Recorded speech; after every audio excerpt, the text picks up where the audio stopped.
할렐루야. 오늘도 우리 하나님 아버지 주 예수 그리스도로부터 은혜와 평강이 여러분의 삶과 가정 가운데 함께 하시기를 축복합니다. 얼마 전에 고속도로 휴게소 화장실을 들렀는데 그 화장실 문 한켠에 이런 글귀가 적혀 있었습니다. 잘했고 잘하고 있고 잘할 거야. 잘했고 잘하고 있고 잘할 거야. 아마도 수능 시험을 보는 수험생들을 응원하기 위해 써놓은 글귀 같았는데요. 근데 하필 이 글귀가 화장실 문 앞에 있으니까 조금 다른 의미로 잘하고 있고 잘할 거야라고 느껴지기는 했지만 교회로 돌아오는 내내 이 한 문장이 너무나 큰 위로와 격려가 되었습니다. 잘했고 잘하고 있고 잘할 거야. 그러면서 들었던 생각이 한 해를 마무리하고 새해를 준비하는 요즘 나도 우리 교회 성도님들에게 이런 메시지의 말씀을 전하면 좋겠다라는 마음이 들었습니다. 여러분 이제껏 너무 잘하셨고요. 지금도 여전히 잘하고 계시고요. 그리고 내년에는 더욱 잘하실 겁니다. 할렐루야. 그냥 듣기만 해도 너무 기분 좋지 않습니까? 그래서 이런 격려의 말씀을 꼭 한번 전해야 되겠다고 마음을 먹고 나서 이제 기도를 하는 도중에 하나님이 주신 말씀이 바로 오늘 본문 말씀인 시편 23편 6절 말씀입니다. 우리 다 같이 한번 같이 한 목소리를 읽도록 하겠습니다. 내 평생의 선하심과 인자하심이 반드시 나를 따르리니 내가 여호와의 집에 영원히 살리로다. 아멘. 너무나 유명한 말씀이고 다들 잘 아는 말씀일 겁니다.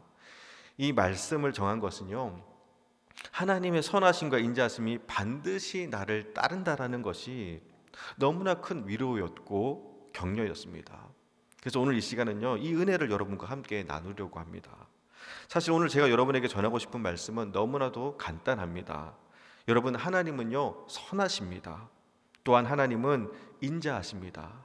그리고 그 선하시고 인자하신 하나님이 반드시 우리와 함께 하셨고 지금도 여전히 함께 하고 계시고 또 앞으로도 우리와 함께 하실 것입니다. 그래서 우리는요 잘해왔고 잘하고 있고 또 앞으로도 더욱더 잘할 겁니다. 그렇게 여러분 걱정하지 마세요. 얼마 전 아내가 집에 있는 아이들의 이 책과 노트를 이렇게 정리하다가 저희 집 둘째가 작년에 썼던 학교 일기장을 발견했습니다. 내용은 이렇습니다. 제가 읽어드릴게요. 주제가 내가 가장 사랑하는 것입니다. 내가 가장 사랑하는 것. 내가 가장 사랑하는 것은 하나님이다. 하나님은 신이다. 예수 그리스도는 하나님의 아들이다. 그리고 예수 그리스도의 이름은 임마누엘이다. 임마누엘은 하나님이 나와 함께 계신다는 것이다. 그래서 나는 걱정이 없다. 이런 문법적으로 논리적으로는 하나도 맞지 않은데 그냥 아내가 읽어주는데 은혜가 되더라고요. 지질이 말도 안 듣고 받아쓰기는 맨날 50점 받아오는데 여러분 믿음만큼은 이 정도입니다. 임마누엘의 예수님이 나와 함께 하시기 때문에 걱정이 없다라는 겁니다. 아내가 일기장을 보고 한참을 웃었습니다. 그리고 때마침 둘째 녀석이 옆에 있어갖고 야 이거 너가 작년에 쓴 일기라고 보여줬습니다. 그랬더니 이 녀석이 쑥스러운지 자기가 쓴 일기가 아니라는 겁니다. 근데 일기장이란 너무나 명백한 증거가 있으니까 이제 아니라고 더 이상 부인도 못하고 하는 말이 자기가 작년까지는 성령 충만했는데 초등학교 3학년 올라오면서 믿음이 많이 약해졌고 그러다 보니 요즘은 걱정이 많아졌다라는 겁니다. 그래서 왜 믿음이 약해졌냐고 물어보니까 여자친구가 생겼다는 겁니다. 제가 그때 놀라운 그 두 가지 사실을 발견했습니다. 하나는 초등학교 3학년도 여자친구가 생길 수 있다는 것과 두 번째로는 초등학교 3학년도 하나님이 아닌 사람 바라보면요 걱정이 많아진다는 겁니다. 여러분 우리가 왜 두렵고 왜 걱정하고 왜 근심하는 줄 아세요? 그 이유는 너무나 간단합니다. 사람 바라보기 때문입니다. 근데 여러분 우리는 연약합니다. 우리는 부족합니다. 실수가 많고 자주 흔들리고 넘어집니다. 우리가 다 그렇습니다. 오늘 시편 23편의 저자인 다윗은요 일평생 연약한 인생들의 모습을 수없이 경험했습니다. 대표적으로 사울을 보면 인간이 얼마나 추악하게 변질될 수 있는지를 잘 알 수가 있습니다. 겸손했고 하나님의 말씀에 순종하는 사람이었습니다. 그런데 어느 순간 권력의 눈이 멀어 하나님의 말씀이 아닌 자기 뜻대로 행하며 살아갑니다. 다윗을 향한 시기와 질투로 인해서 다윗을 죽이려고 합니다. 또 다윗의 아들 압살롬은요, 다윗이 사랑하는 아들이었습니다. 총애하는 아들이었습니다. 그런데 그 아버지의 왕권을 넘보는 반역의 자리까지 갑니다. 아들이 아버지를 죽이려고 한 겁니다. 근데 여러분, 사울과 압살롬만이 아니었습니다. 다윗 자기 자신도 그랬습니다. 우리아의 아내 밧세바를 범하고 자신의 죄를 숨기기 위해서 우리아를 죽게 합니다. 치밀하고 악랄한 계획을 세워서 죄를 자행합니다. 악하게 변해가는 사울 왕을 곁에서 바라보았고 또 믿었던 아들에게 배신도 당해보았습니다. 그리고 남이 아닌 자기 자신조차도 죄의 유혹에 넘어가 하나님의 징계 앞에 서보기도 했습니다. 그리고 내린 결론이 무엇이냐? 우리는 연약하고 우리는 부족하고 우리는 실수하고 우리는 넘어진다는 겁니다. 그리고 그때 깨달은 것이 바로 우리가 믿고 의지하고 신뢰할 분은 하나님밖에 없다는 겁니다. 자신을 아껴주었던 왕도 아들도 심지어 자기 자신도 연약하고 넘어지는데 오직 하나님만이 언제나 변함없이 선하시다라는 겁니다. 이 놀라운 진리를 깨달은 겁니다. 그런 의미에서 여러분, 기독교 신앙이란 무엇이냐면요, 간단합니다. 바로 하나님의 선하심을 믿는 겁니다.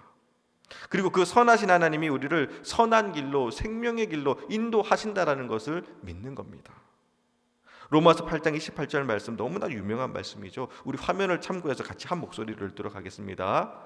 우리가 알거니와 하나님을 사랑하는 자 곧 그의 뜻대로 부르심을 입은 자들에게는 모든 것이 합력하여 선을 이루니라. 아멘. 우리의 삶에는 수없이 많은 사건들이 일어납니다. 우리의 연약함과 실수들, 또 때로는 나와는 상관없이 다른 사람에 의해서 피해받고 배신당하고 억울한 일을 당하기도 합니다. 어느 때는 이제 끝이다라고 생각될 정도로 무너지는 것을 경험합니다. 그러나 바울은 모든 것이 합력하여 선을 이룬다고 합니다. 왜냐하면 하나님이 선하시기 때문입니다. 우리는 다윗의 이야기를 다 알고 있기 때문에 태연하게 보이지만 사실 다윗만큼 파란만장한 인생을 산 사람도 없을 겁니다. 자기를 죽이려고 현안이 된 사울 왕을 피해 광야로 동굴로 피해 다녀야 했고, 심지어 사울 왕이 던진 그 단창이 귓가에 스쳐 지나가기도 했습니다. 자신의 목전까지 들이닥친 적들로부터 죽음의 위기를 모면한 것도 수차례였습니다. 그런데 돌아보니 그 모든 것이 하나님의 선하심이었다고 다윗은 고백을 합니다. 수없이 많은 사망의 음침한 골짜기를 지나왔지만 그 끝에는 결국 하나님의 선하심이 드러나는 겁니다. 혹시 지금 사망의 음침한 골짜기 같은 그런 고난의 시간을 보내고 계신 분 있으신가요? 올해도 힘들게 버텨왔는데 내년에는 더 안 좋아질 것 같은 상황으로 인해 막막하고 두려운 분 있으신가요? 이 시간 믿음으로 선포합니다. 여러분, 잘 되실 겁니다. 그러니까 걱정하지 마세요. 아니, 목사님 무슨 근거로 그렇게 말씀하시는 겁니까? 그렇게 밑도 끝도 없이 말씀하시면 어떡하십니까? 하실지 모르지만 사실 그래요. 저는 모릅니다. 내년 경기가 어떨지, 그리고 여러분의 지금 상황과 형편이 어떠신지 저는 모릅니다. 근데 여러분, 제가 너무나 분명하게 알고 있는 한 가지가 있습니다. 그것은 바로 하나님은 선하시다라는 겁니다. 그리고 그 선하신 하나님께서는 하나님을 사랑하는 자, 곧 그의 뜻대로 부르심을 입은 자들에게는 모든 것을 협력하여 선으로 이루어 주신다라는 겁니다. 그러니 결국에는요, 잘 되는 겁니다. 아니, 잘 될 수밖에 없는 겁니다. 바라기는 어떤 상황 속에서도 여호와의 선하심이 우리 모두에게 고백되어지고 선포되어지기를 소원합니다. 그리고 그 믿음으로 말미암아 여호와의 선하심이 우리 인생 가운데 가득하게 되기를 주님의 이름으로 축복합니다. 다음으로 여러분, 하나님은요, 인자하십니다. 이 인자하심은 히브리어로 헤세드라고 합니다. 이 헤세드라는 단어 속에는 하나님의 자비, 인자, 은혜, 사랑 등 어마어마한 의미가 담겨져 있습니다. 이 헤세드는 하나님의 대표적인 속성 중에 하나인데요, 이 하나님의 인자하심으로 인해서 소위 우리가 말하는 기적과 같은 주님의 역사들이 일어나게 됩니다. 즉 헤세드, 여호와의 인자하심이란 무엇이냐? 내가 한 것이 아니라 전적으로 하나님이 하신 것이고요. 하나님이 하셨기 때문에 내 실력과 행동을 넘어서는 하나님의 능력입니다. 예를 들면 이런 겁니다. 다윗이 골리앗을 이긴 이야기는 다 아실 겁니다. 소년 다윗이 3m가 넘는 거인 장수 골리앗을 이깁니다. 근데 사실 상식적으로 이것은요 거의 불가능한 일입니다. 다윗이 던진 물맷돌이 정수리에 맞아서 이겼다고는 하지만 솔직히 납득이 잘 되지 않는 사건입니다. 돌 한 대 맞았다고 그렇게 쉽게 사람이 죽지 않습니다. 더군다나 골리앗은 칼과 단창과 방패와 갑옷으로 무장을 했습니다. 아무리 다윗이 돌을 던지는 실력이 탁월하다고 해도 중무장한 3m가 넘는 장수를 어린 소년이 돌멩이 하나로 쓰러뜨렸다는 것은요 사실 말도 안 되는 이야기입니다. 근데 여러분, 소년 다윗이 던진 돌에 하나님의 헤세드, 곧 하나님의 인자하심이 더해지면요 상황은 완전히 달라집니다. 이제 그 돌은 어린 목동 다윗이 던진 짱돌이 아니라 하나님의 인자하심이 더해진 하나님의 능력이 되는 겁니다. 여러분, 다윗이 골리앗을 쓰러뜨릴 수 있었던 것은요 다윗이 물매 던지는 실력이 좋아서가 아니라 하나님의 인자하심이 더해졌기 때문입니다. 인상적인 것은요 분명 다윗은 돌멩이 하나로 골리앗을 물리쳤습니다. 근데 여러분 그거 아세요? 다윗이 골리앗과 싸우기 위해서 나갔을 때 다윗이 준비한 돌멩이는요 5개였습니다. 믿음으로 골리앗 앞에 섰지만 여전히 다윗은 두려웠습니다. 그리고 한 방에 골리앗을 쓰러뜨릴 자신도 없었습니다. 그래서 5개의 돌멩이를 준비해서 그 앞에 선 겁니다. 근데 여러분, 어쩌면 이 모습이 우리의 모습이 아닐까 싶습니다. 하나님을 믿는다고는 하지만 여전히 불안하고 두렵습니다. 하나님께서 나를 가장 좋은 길로 인도하신다라는 것을 알면서도 마음 한켠에는요 여전히 걱정이 되는 겁니다. 불안한 겁니다. 하나님의 신실하심과 인자하심을 믿지만 그래도 만에 하나 안 되면 어떡하나 싶어 다음에 차선책을 준비합니다. 그런데 여러분, 하나님의 인자하심은요 돌멩이 하나면 충분한 겁니다. 처음으로 던진 돌이 정확히 골리앗의 정수리에 꽂혔고 거구 골리앗은 그 돌멩이 하나에 쓰러집니다. 그럼 이것이 바로 하나님의 인자하심입니다. 그리고 지금도 하나님은요 그 인자하심으로 우리의 삶 가운데 함께 하십니다. 그러니 굳이 돌멩이 5개 준비하지 않으셔도 됩니다. 돌멩이 하나면 충분합니다. 내일 일은 나 몰라요라는 찬양이 있습니다. 여러분 다 한 번쯤은 들어보셨을 거예요. 이 찬양의 가사를 보면요 내일 일은 난 모른다라는 겁니다. 여러분, 내일 일을요 우리는 모릅니다. 무슨 일이 일어날지, 어떤 고난과 아픔과 질병이 우리에게 찾아올지 우리는요 아무것도 알 수가 없습니다. 그래서 걱정스럽고, 그래서 염려스럽고, 그래서 두렵습니다. 하지만 여러분, 우리에게는 고난의 순간, 또 위기의 순간, 또는 정말 중요한 순간에 기적같이 역사하시는 하나님의 헤세드, 곧 여호와의 인자하심이 있습니다. 이게 얼마나 큰 은혜인지 모릅니다. 제가 시골에서 목회할 때 저희 옆 교회에서 작지만 행복하게 목회하시는 그 목사님이 계셨습니다. 교회, 시골 교회 재정이 뻔하죠. 근데 그의 쌍둥이 아들 둘이 대학에 입학하게 되었습니다. 근데 등록금이 없는 겁니다. 대입 시험이 끝난 후에 나름 아이들도 아르바이트해서 돈을 모으고는 있었지만 그래도 턱없이 부족했습니다. 더군다나 성도님들께 부담 줄까봐 등록금 걱정하시는 성도님들에게는 이미 다 마련했으니까 걱정하지 않으셔도 된다고 그렇게 말씀을 드렸다는 겁니다. 답답한 마음에 할 수 있는 것이 기도밖에 없어서 새벽 기도 마치고 혼자 기도하러 산으로 들어가십니다. 혹시 애들 등록금 때문에 기도한다라는 거 들킬까봐 그날은 더 깊은 산으로 들어가셨다는 겁니다. 한참 울부짖으면서 부르짖며 기도하고 일어나려고 하는데 그 목사님 말로는요 그냥 주위 분위기가 이상하더라는 겁니다. 뭐라고 설명할 수 없는 이 영험한 기운이 맴돌더래요. 그리고 주위를 보니까 이 목사님이 뭐 전문 신만이도 아니고 그냥 시골 목회하면서 어깨 너머로 보고 들은 것뿐인데 초보자인 자기가 봐도 그냥 입 모양이 산산 같더라는 겁니다. 놀라시지 않으시네요. 그 산산 같은 느낌적인 느낌이 있다라는 겁니다. 여러분 잘 모르실 거예요. 저도 모릅니다. 그런 느낌적인 느낌이 있다라는 겁니다. 정신을 차리고 보니까 거기가 이렇게 산산밭이었습니다. 연수가 아주 오래되진 않았지만 그래도 하늘에서 내준다는 그 천종 산삼이 목사님 기도하던 주위에 이렇게 있었던 겁니다. 그래서 신받다라고는 안 하시고 대신 감사기도 하시고 그 산삼들 캐서 두 아들 등록금 내고 심지어 교회 차량까지 바꿨습니다. 교육자회의 때 새 차 타고 오셔서 누가 주셨냐고 물어보니까 하나님이 주셨다고 하셔서 그때는 농담인 줄 알았는데 정말 하나님이 주셨습니다. 여러분, 이것이 바로 여호와의 인자하심입니다. 그리고 그 인자하심 덕분에 지금껏 우리가 이만큼 살 수 있었던 겁니다.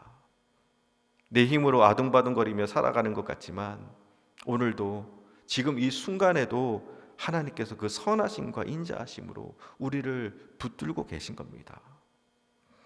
여러분, 이 놀라운 은혜가 믿어지시나요? 오늘 말씀에서 가장 중요한 것은요, 이것이 믿어지면 되는 겁니다. 우리 6절 말씀 다시 한번 같이 한 목소리를 읽도록 하겠습니다. 6절 말씀입니다. 내 평생의 선하심과 인자하심이 반드시 나를 따르리니 내가 여호와의 집에 영원히 살리로다. 아멘. 내 평생의 선하심과 인자하심이 반드시 나를 따른다는 겁니다. 반드시. 그리고 여러분, 우리가 여기서 주목해야 할 것이 바로 이 따른다라는 동사입니다. 이 따른다라는 동사의 행동의 주체가 여러분 하나님이십니다. 내가 하나님을 따르는 것이 아니라 하나님이 나를 따른다는 거예요. 여러분, 뭔가 이상하지 않으세요? 우리가 하나님을 따라야지 어떻게 하나님이 우리를 따릅니까? 뭔가 순서가 바뀐 것 같아 보입니다. 양이 목자를 따라야지 어떻게 목자가 양을 따릅니까? 조금 어폐가 있어 보입니다. 그런데 여러분, 놀라운 사실은요, 양을 치는 목자들은 양을 주도적으로 이끌어가기는 하지만 앞장서서 혼자 가는 것이 아니라 이 목자는 양들 주위에서 자연스럽게 갈 곳으로 이끌면서 양을 따라간다라는 겁니다. 그래서 여러분, 양과 목자가 그려진 그림을 보면요, 이 그림의 대부분이 목자가 앞장서서 가는 게 아닙니다. 이 그림을 보면요, 여러분 보세요. 목자 혼자서 앞장서서 가지 않습니다. 양 중간에서 양을 따라갑니다. 다음 그림 보여주시죠. 이 그림도 마찬가지예요. 그림 보시면 목자가 혼자 나를 따르라 하지 않습니다. 그 중간에서 양들을 살핍니다. 그리고 양들을 따라갑니다. 세 번째 그림도 보시면 목자 혼자 가지 않아요. 항상 그 양들을 살피면서 그 중간에 목자가 있습니다. 곁길로 가지는 않는지, 또 넘어지거나 못 쫓아오는 것은 아닌지 목자는요, 아주 세밀하게 양들을 살핍니다. 그러다가 길을 잃거나 넘어지거나 다치면요, 찾으러 가는 겁니다. 못 걸으면 안고 가고요, 다치면 업고 가는 겁니다. 다윗은요, 자신의 생애를 회고하며 여호와의 선하심과 인자하심이 자신을 따르지 않는 순간이 없었다고 고백합니다. 심지어 자신이 죄 가운데 넘어져 있을 때조차도 하나님은 자신을 버리지 않으시고 따라다니셨다는 겁니다. 그런데 여러분, 가만히 생각해 보세요. 우리도 그래요. 우리의 삶도 마찬가지입니다. 저 역시도 그래요. 여러분, 한번 물어보겠습니다. 여러분, 올 한 해 하나님을 잘 따르셨습니까? 올 한 해 여러분 정말 하나님을 잘 따르셨습니까? 잘 따른 것 같은데 다시 곰곰이 생각해 보면요, 잘 따르지 않았습니다. 하나님의 말씀에 불순종하고 내 멋대로 내 마음대로 행할 때가 더 많았습니다. 그런데 그때마다 하나님이 우리를 따라다니신 겁니다. 만약 하나님이 저를 따라다니시지 않으셨다면 저는 아마 이 자리에 없었을 겁니다. 양은요, 길을 잘 잃어버리는 특성을 가지고 있습니다. 잘 따르는 것 같다가도 어느 순간 옆으로 새는 게 양입니다. 양은 수시로 길을 잃고 번번이 넘어지고 또 자기 멋대로 길을 가다가 옆으로 새는 경우가 너무나 많습니다. 가만히 한번 여러분의 삶을 돌아보세요. 하나님을 잊고 살 때가 얼마나 많았는지 모릅니다. 누구에게나 이 다 양의 기질이 있습니다. 은혜 충만할 때는 괜찮은데 아차하는 순간 세상에 빠집니다. 겉으로는 하나님을 따른다고는 하지만 언제나 하나님보다 내가 앞서갈 때가 많고요, 내가 우선할 때가 더 많습니다. 그럼에도 불구하고 이만큼 살 수 있었던 것은 하나님이 나를 따라다니신 겁니다. 잘못된 길로 갈 때는 주위 환경과 상황을 통해서 경고하시고, 또 때로는 지치고 낙심할 때는 말씀과 또한 찬양으로 위로해 주시고 격려해 주시면서, 심지어 등록금이 없을 때는 산상까지 주시면서 여호와의 선하심과 인자하심이 나를 따라다닌 겁니다. 사랑하는 여러분, 하나님은요 우리의 삶의 모든 순간을 놓치지 않으십니다. 제가 개인적으로 참 좋아하는 성경 말씀이 있는데요, 시편 139편 7절에서부터 10절 말씀입니다. 제가 읽어드리겠습니다. 내가 주의 영을 떠나 어디로 가며 주의 앞에서 어디로 피하리이까? 내가 하늘에 올라갈지라도 거기 계시며 수월에 내 자리를 펼지라도 거기 계시나이다.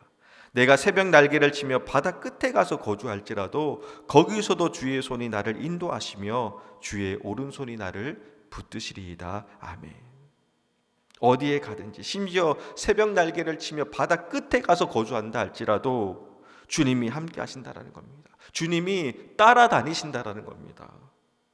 저는 또 개인적으로 오늘 말씀을 준비하면서 이 다윗이 반드시 나를 따른다는 이 반드시라는 이 단어가 너무 은혜가 되는 거예요. 반드시 꼭 항상 늘 언제나 여호와의 선하심과 인자하심이 나를 따른다라는 겁니다. 그리고 그 믿음이 세상 앞에서, 골리앗 앞에서, 또 그리고 수많은 위기 앞에서 다윗을 언제나 당당하게 세워줬습니다. 모든 사람들이 두려워 벌벌 떨고 있던 골리앗 앞에서 너는 칼과 단창으로 내게 나오거니와 나는 만군의 여호와의 이름으로, 하나님의 이름으로 내게 나가노라라고 그렇게 담대히 어린 소년 다윗이 선포할 수 있었던 것은 반드시 나와 함께 하시는 여호와의 선하심과 인자하심이 있었기 때문입니다. 반드시 언제나 늘 항상 함께 하시는 하나님, 우리가 진정 이 고백만 드릴 수 있다면요 결단코 넘어지지 않을 것입니다. 말씀을 마무리합니다. 여러분, 살다 보면요 하나님이 안 계신 것 같은 상황, 생각이 들 때가 있습니다. 내가 연약해서 하나님을 떠날 때도 있고, 또 믿음으로 살려고 몸부림치며 애썼는데도 하는 일이 점점 어려워지고 기도 응답이 더딜 때 하나님이 나와 함께 하시는 것이 맞나? 그리고 함께 하신다면 왜 이토록 나를 어렵게 내버려 두시냐 하는 의문과 의심이 생길 때도 있으실 겁니다. 시편 23편의 주인공이 다윗도 그랬습니다. 수많은 그 인생의 질곡과 위험, 죄의 유혹 앞에서 흔들리기도 했고 넘어지기도 했습니다. 절망의 밑바닥까지 떨어져도 보았고 벼랑 끝에 서 있는 것 같은 위기의 순간도 많았습니다. 그런데 그때마다 다윗이 경험한 것이 있습니다. 그것은 바로 반드시 하나님이 함께 하신다는 겁니다. 다윗은 자신은 하나님을 외면한 적도 있고, 자기는 하나님을 잊은 적도 있고, 또 자신의 생각과 죄의 유혹에 넘어져서 하나님을 실망시켜드리며 하나님을 놓친 적도 많았지만 하나님은 다윗을 한 번도 놓치지 않으셨고 언제나 반드시 다윗과 함께 하셨습니다. 사랑하는 여러분, 내가 하나님을 따른다고 한다면요 때로는 하나님을 놓치기도 할 겁니다. 내가 따른다면 또 엉뚱한 곳 쫓아가기도 하겠지만 나를 따라다니셨던 하나님은 한 번도 내 인생을 놓치거나 홀로 버려두지 않으셨습니다. 그리고 지금도 하나님의 선하심과 인자심이 여러분을 따라다니십니다. 특별히 지금 우리는 사람의 몸을 입고 이 땅에 오신 하나님, 곧 예수님을 기억하고 기다리는 대강절을 보내고 있습니다. 여러분, 왜 하나님은 굳이 사람의 몸을 입고 이 땅에 오셨을까요? 여호와의 선하심과 인자하심으로 우리와 함께 하시기 위해서입니다. 여호와의 선하심과 인자하심으로 우리를 구원하기 위해서입니다. 그래서 요한복음 10장에서 예수님은 말씀하십니다. 나는 선한 목자다. 그리고 나는 나의 양을 위하여 목숨을 버린다. 한 해를 마무리하고 또 새해를 준비하면서 여러분 꼭 기억하셨으면 좋겠습니다. 우리의 선한 목자 되신 주님은요 우리를 위하여 자신의 목숨을 버릴 수 있을 정도로 우리를 지키시고 돌보시고 사랑하십니다. 그리고 그것이 바로 여호와의 선하심과 인자하심입니다.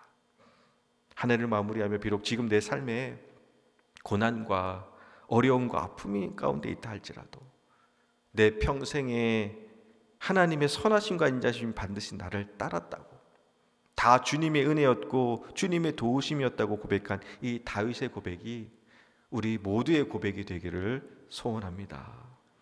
그리고 이 믿음으로 2023년 한 해도 감사함으로 마무리하시고 또 다가오는 새해에도 언제나 늘 항상 반드시 우리와 함께 하시는 여호와의 선하심과 인자하심으로 승리하는 믿음의 백성들 되시기를 주님의 이름으로 축원합니다.